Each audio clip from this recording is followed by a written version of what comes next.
1433 سال پہلے میدان عرفات مکہ میں 9 ذی الحجہ 10 ہجری کو محمد صلی اللہ علیہ وسلم نے حج کا آخری خطبہ دیا تھا۔ بہت اہم پیغام دیا تھا۔ غور سے پڑھے، ہر بات بار بار پڑھے، سوچے کہ کتنا اہم پیغام ہے جسے ہم نے بھلا دیا ہے۔ اے لوگو سنو، مجھے نہیں لگتا کہ میں اگلے سال تمہارے درمیان موجود ہوں گا۔ میری باتوں کو بہت غور سے سنو اور ان کو ان لوگوں تک پہنچاؤ جو یہاں نہیں پہنچ سکے۔ اے لوگو، جس طرح یہ آج کا دن، یہ مہینہ اور یہ جگہ عزت اور حرمت والے ہیں، بالکل اسی طرح دوسروں کی زندگی عزت اور مال حرمت والے ہیں۔ تم اس کو چھیڑ نہیں سکتے۔ لوگوں کے مال اور امانتیں ان کو واپس کرو، کسی کو تنگ نہ کرو، کسی کو نقصان نہ کرو، تاکہ تم بھی محفوظ رہو۔ یاد رکھو، تمہیں اللہ سے ملنا ہے اور اللہ تم سے تمہارے اعمال کے بارے میں سوال کرے گا۔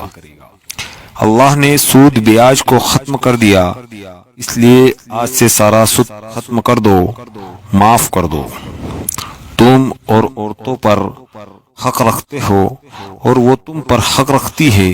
جب وہ اپنے حقوق پورے کر رہی ہے تو تم بھی ان کی ساری ذمہ داریاں پوری کرو۔ عورتوں کے بارے میں نرمی کا رویہ اختیار کرو، کیونکہ وہ تمہاری شراکت دار، پارٹنر اور بے لوث خدمت گزار رہتی ہے۔ کبھی زنا بلاత్కాر کے قریب بھی مت جانا۔ اے لوگو، میری بات غور سے سنو، صرف اللہ کی عبادت کرو، 5 فرض نمازیں پوری رکھو، رمضان کے روزے رکھو اور زکوٰۃ ادا کرتے رہو۔ اگر استطاعت ہے تو حج کرو۔ تم سب اللہ کی نظر میں برابر ہو، برتری صرف تقوی کی وجہ سے ہے۔ یاد رکھو، تم سب کو ایک دن اللہ کے سامنے اپنے اعمال کی جواب دہی کے لیے حاضر ہونا ہے۔ خبردار رہو، میرے بعد گمراہ نہ ہو جانا۔ یاد رکھنا، میرے بعد کوئی نبی نہیں آنے والا، نہ کوئی نیا دین لائے گا۔ میری باتیں اچھی طرح سمجھ لو۔ میں تمہارے لیے 2 چیزیں چھوڑ کے جا رہا ہوں، قرآن اور میری اہل بیت۔ اگر تم ان کی پیروی کی تو کبھی گمراہ نہیں ہوں گے۔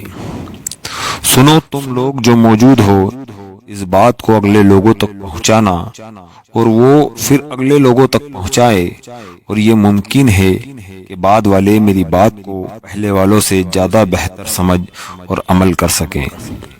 پھر آپ نے آسمان کی طرف چہرہ اٹھایا، کہا، اے اللہ، گواہ رہنا، میں تیرا پیغام تیرے بندوں تک پہنچا دیا۔ ہم پر بھی فرض ہے اس پیغام کو سنے، سمجھے، عمل کرے اور اس کو آگے دوسروں تک بھی بھیجے تاکہ ہم باتیں سیکھیں۔